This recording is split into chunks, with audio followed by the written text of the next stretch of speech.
friends, I'm Miss Max, and today I'm going to teach you a bit about grasshoppers, and we are going to learn how to draw them and how to paint them.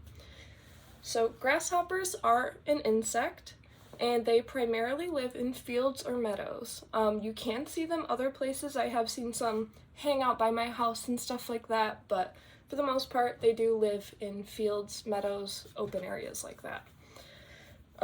Grasshoppers are really cool because they actually have no ears. They hear from a weird spot in their stomach towards their legs, which is very unique. Another really unique fact about them is they actually don't just have 2 eyes, they have 5.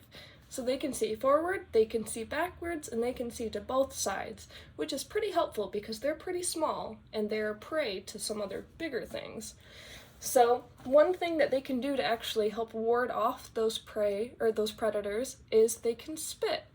And while the spit isn't super dangerous, it's not going to hurt us. The most it would do if they did spit on us is stain us with a little yellow. It would come right off in a few days and you would be perfectly fine. So they are not dangerous to humans. They're just little bugs, and maybe they're a little creepy crawly, but that's okay. So for 2 different types of grasshoppers, there are green grasshoppers and there are also brown grasshoppers. We are going to be focusing on a green one today, but some cool facts about them is the green grasshoppers live more on like leaves and stuff like that that's green, and the brown ones live more towards the ground, and that's so they can help camouflage themselves a little bit better. So they eat leaves, flowers, stems, seeds, and even some smaller insects, but that's only if they need that extra protein. It's not what they normally go for all the time, but some of them will eat some smaller insects every now and then. But primarily, leaves, flowers, stems, and seeds. Okay, so here is our example for today. This is our friend the grasshopper, and we are going to learn how to draw him. So, to start off, we are going to start kind of towards the middle of the paper, but over a little bit. I never just start the head right in the center because I have to do the whole body, and if I started the head in the center, the body would just go right off the paper. So what we're going to do is go over a little bit, and we are going to start with a big oval shape. I can show you what it looks like first, and then you can follow along. So we're going to go up, over, and around.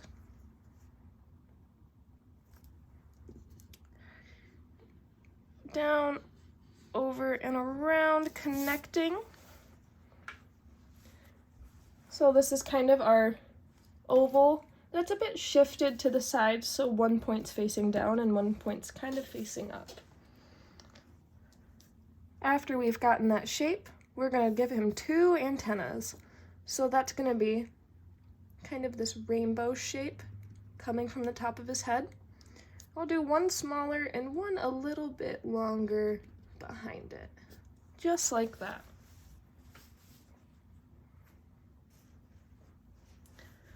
Once you've done your 2 lines, we are going to add little circles at the end to finish off our antenna. Perfect. Okay, now inside of our face, we are going to do another oval shape, just like this. And remember, don't push too hard down on your crayon. You don't need that much pressure because they will break. Once we did our oval, we are going to do another little oval or circle inside to show our highlight of the eye. And then we can also give him a little smile. Okay, good job, you guys. Next, what we're gonna do is work on the body. So to do this, I will show you, we're gonna start from kind of right here, okay? And then we are going to go, and we're gonna swoop a little down, and I'm gonna stop right here, leaving room. Okay, we're gonna leave some space here. And then just to kind of set that up, I'm going to add a little line here to show where I'm about to draw the stomach. And we're gonna go down and around, kind of like that. So what we are going to do next is work on his legs. Now they're called grasshoppers because they hop through the grass. So to do that, they need some pretty strong legs to hop with. So what we are going to do is right up here where we left this space, we are going to go into our body shape like that and create this U shape. Okay, now that we've created our U shape, what we're going to do is go up to almost a triangle that's rounded shape, and we're going to connect it here, just like that. I know it looks a little funny at first, but it'll all come together. Okay, so now that we have our little almost carrot-shaped thing over here, what we can do is from this top point here, we are going to go drag a line down, kind of past this body point, and we're going to give him a little foot. And I just did that by making a little triangle. I'm going to connect another line on the other side to our foot shape. Okay, so now that we've got our first leg down, what we're going to do is right above this one, right here, we are going to draw where his other leg would be. So I'm going to make a line coming out, and I'm going to curve it and bring it down just like that. So that way it can look like there's this leg and a leg right behind it. In order to finish that off, I'm going to kind of draw with my mind this imaginary line going down to where I think the other foot would be. So if I'm kind of drawing an imaginary line, I think it would be right here. And I'm not going to go all the way up, okay? I'm going to leave it just like that for now. So now what we can do is connect this back part of our body now that we have all this situated.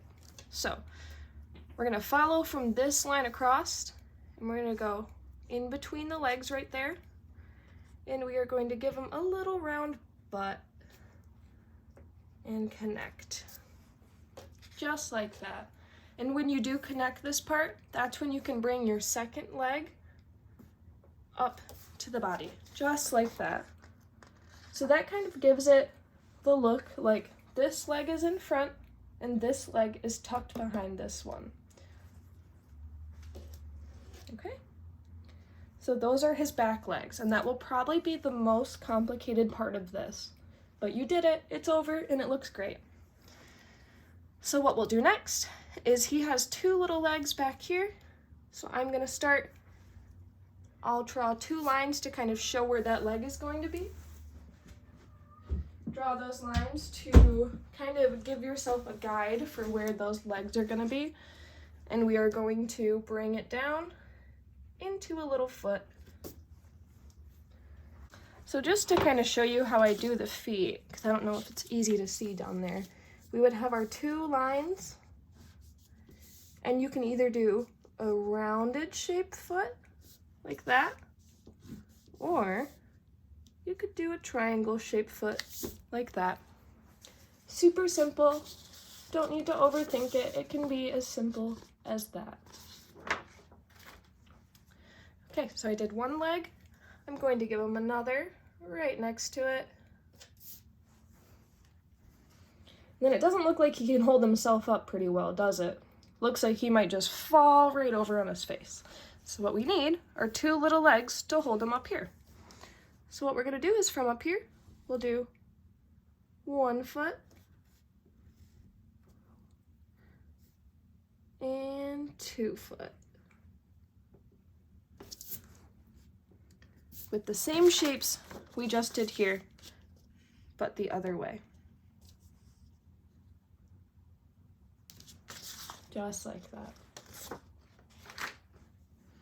Okay, so now we have our grasshopper. He's standing on all his feet and he looks stable. So the next thing we're going to do is we are going to draw a line towards the bottom for the grass. So I'm going to go a little bit above where his feet are, and I'm going to go ahead and do a line.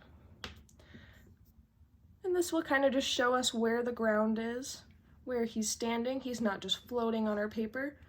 Oop, I made a mistake right there, but you know what I always say, mistakes happen and that's okay. So keep working around. If you didn't notice, I'm kind of going in between each feet and extending that line. Obviously on this part right here, I went over my feet. So if you do the same thing on accident, that's okay. Okay, so now we have something that he's standing on. Next thing we'll have to do is add grass in the background. So grasshoppers are pretty small. So what we're going to do is make the blades of grass taller than him. So it looks like we're giving kind of a scale perspective on how big he is compared to how big a blade of grass is. Okay, so we can do that by, again, being mindful to not go inside of the lines of our grasshopper. So I'll kind of show you how I would do it. I would do triangle on the top, maybe come down a little bit into another triangle. I'm going to bring that down onto the bottom of our line here, and I'll do another one on this side. My invisible line here carrying me down to here and bringing my grass down. Okay, then we'll go over here. We'll do one big one in the middle coming like this. So I'll start from down here and I'll do whoop, kind of just like a rainbow smiley face kind of shape, kind of curving this way. The top of this, I will bring it down, down, down to around here. And I will add another blade of grass popping out from that. And I'm going to bring that down under our belly using my invisible line to connect these two. And I'm going to do one more blade of grass coming off from the side of the page. So I will do, I'm actually going to bring it down here and up like this, curving out. So now we have some grass details in the back. What I'm going to do in my grass is take a yellow crayon and add a little bit of detail. And I'm just going to do that by adding a line down each one.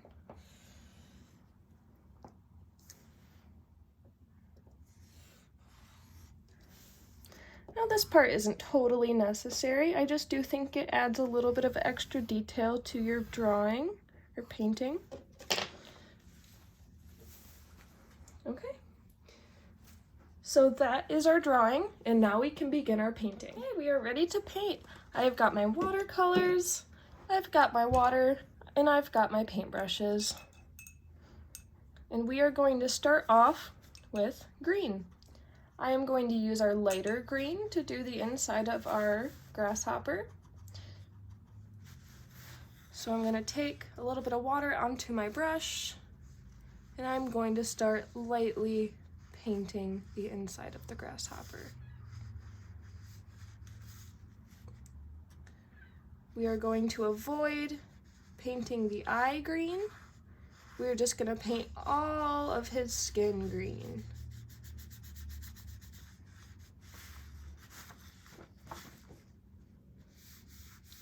So we're going, going, going.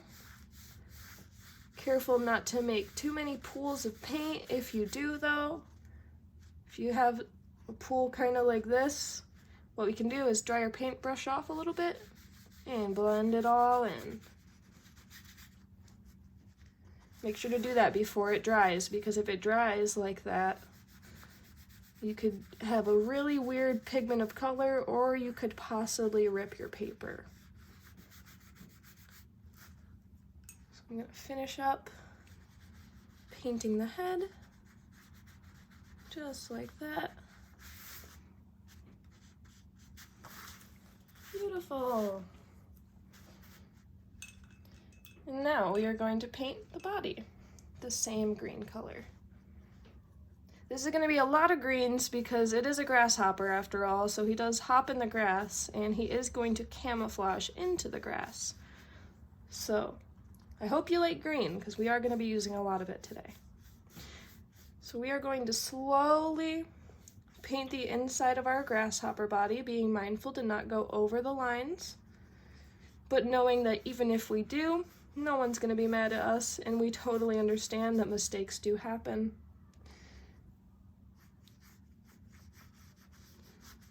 So we're painting, painting, painting. Okay. So now we can paint his legs with that same green, and I'm realizing over here my green gets a little less pigmented, so I'm just going to take a little bit more and brush it in to give it that color.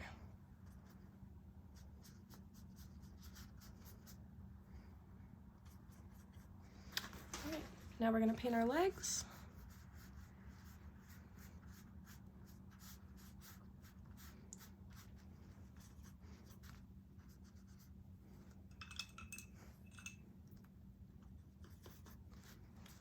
I'm running out of green.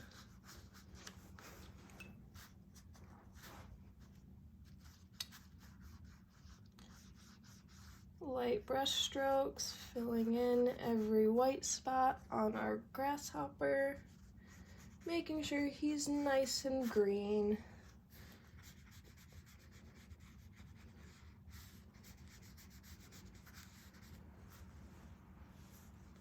Just like that.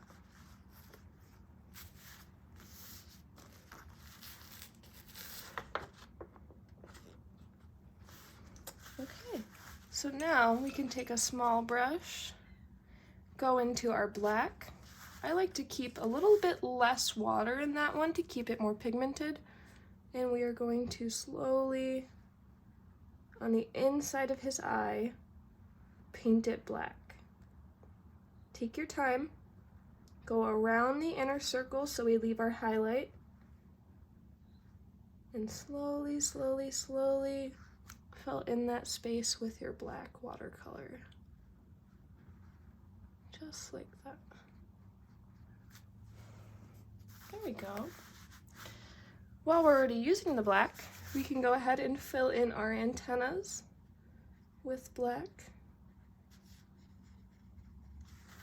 And we'll rinse our paintbrush off.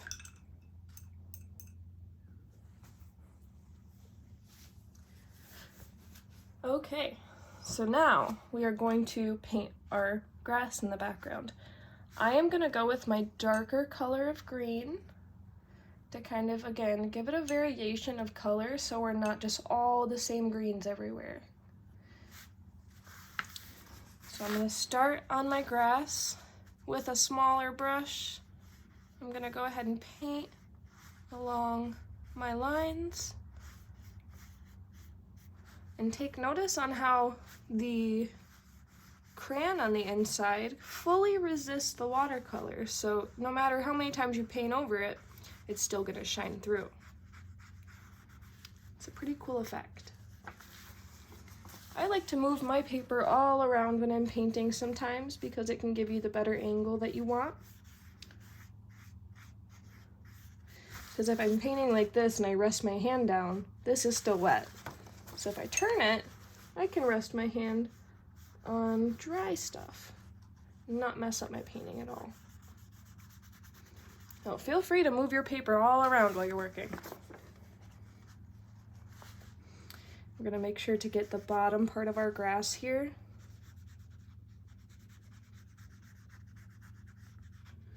Make sure I carry my color all the way up and down, not leaving any blank spaces. Okay, here's one blade of grass. We'll work on this one.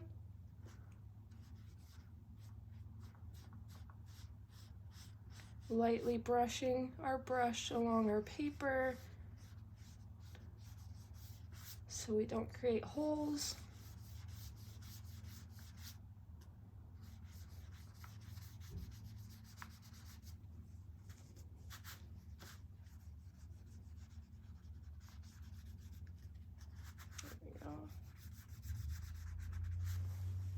Just like that.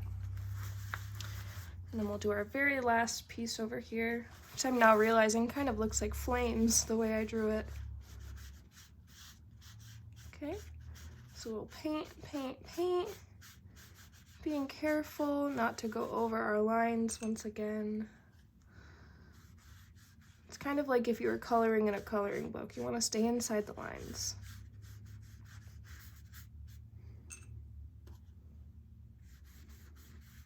See how it resists the watercolor there? Doesn't that look so cool? I'm gonna hold it up close so you can see. I love this. Woo. I love watching that. So cool.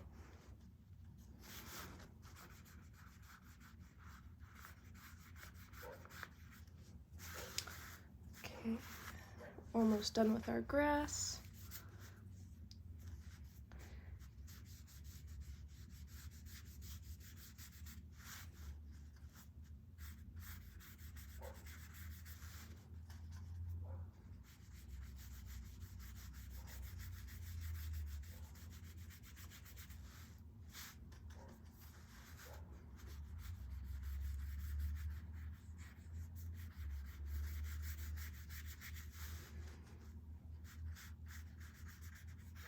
Okay, so now, oh, I actually missed this spot up here. Yeah, be careful you're not missing any spots like I just did. And we'll fill them in right away. There we go. Beautiful, so now our grass is done. Well, that part of the grass, at least we still need to paint this bottom part. And I'm gonna go in again with my dark green. And I might do the bottom a little bit more pigmented, which means I'm gonna use less water in my watercolor. So that way, all of these greens kind of look a little bit different than each other. So it's not all blending into the same kind of color. We don't want that.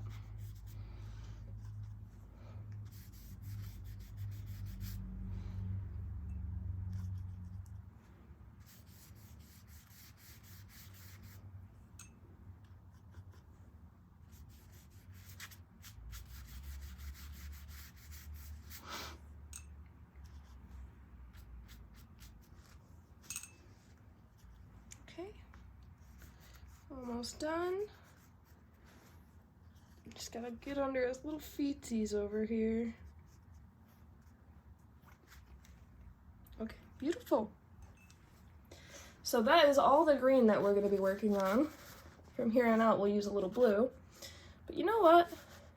I'm starting to think my body just doesn't look green enough, so I am actually gonna go in with a little bit more and just kind of quickly once over. Because now that I've added all the green in the background, I feel like this green's kind of washing out. So I'm just gonna quickly give them a little bit more color back. There we go.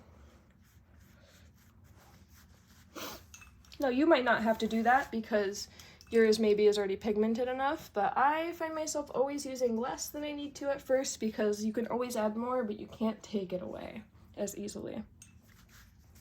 Okay, so next thing we're gonna do is our sky, and then we will be done. So just like any other sky detail that we have done or will do, you are going to need to be a little careful around all of the things that you just drew. So don't use a super big brush. I know it's more exciting to use big brushes and you get more space filled faster, but using a small brush can help you really get in between your details and make sure you're not getting all of your sky color into stuff that it's like your leaves or something where it's not supposed to be.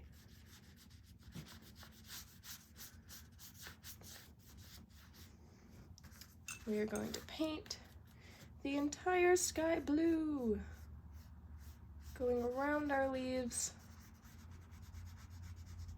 and these little crevices over here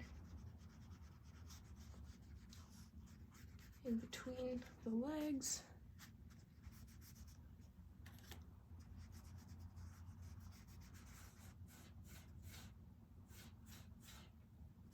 Oh, I just accidentally painted inside the leaf.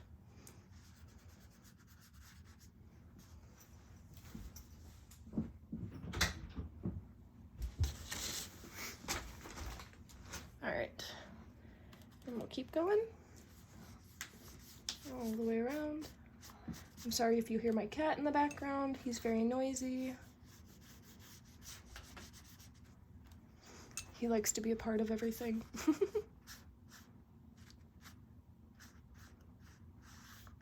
So we're going to paint, paint, paint.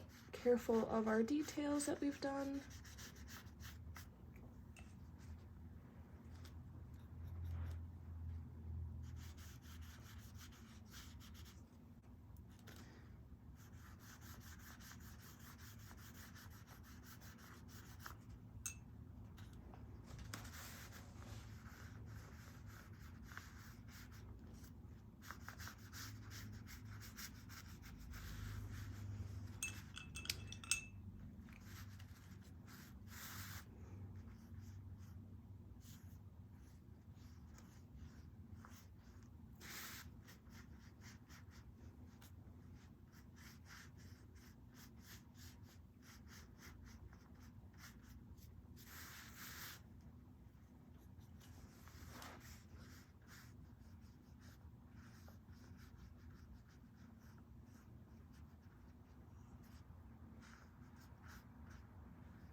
Well, this is the part that probably takes the longest and is probably the most, or the least fun, you know. But it is an important step to do because we want to make sure our entire painting is finished. We don't want to leave any half-finished paintings. And I promise once you do this part, you'll be way more satisfied with your drawing at the end anyways, than if you were to just leave it blank. Plus, it helps you build good skills, like how to work around your details and take your time.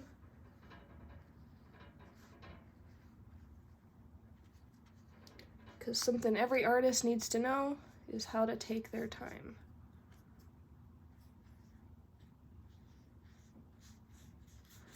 Every artist also needs to know that not everything will come out perfectly. But it's the fact that we tried and we did our best. And just because nothing comes out perfect doesn't mean we shouldn't try our best to be perfect, you know? Like, do your best, but don't expect absolute perfection, because that would be silly. Okay, we're almost done with our sky. I'm seeing some spots over here that could use a little bit more blue. So I'm just gonna go in and touch those up a little bit as I go. Okay, now I am gonna get a smaller brush to work down these small details down here. I'm gonna paint, paint, paint.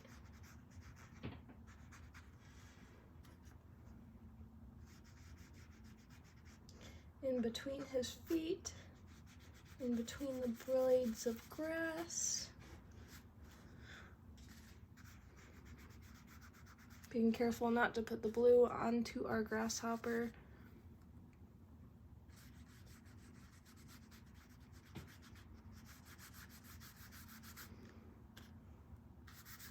And rubbing super lightly on the paper. Just some good reminders for you guys as we finish up.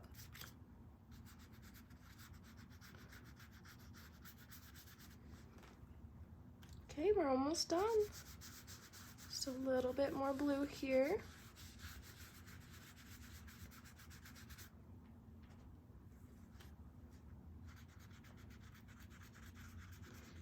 Again, I'm filling in some spaces that I think need a little bit extra pops of blue that I missed, like in between here. Okay, I do think there needs to be a little bit more blue over here too. So I'm just gonna go ahead and quickly add that in. Okay.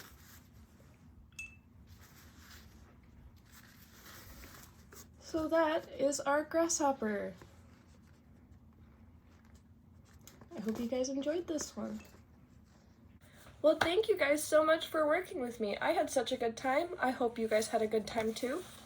We have now finished our grasshopper, and we know now how to draw and paint a grasshopper all on our own. I'm very proud of you guys. Thank you for working along with me, and have a wonderful day.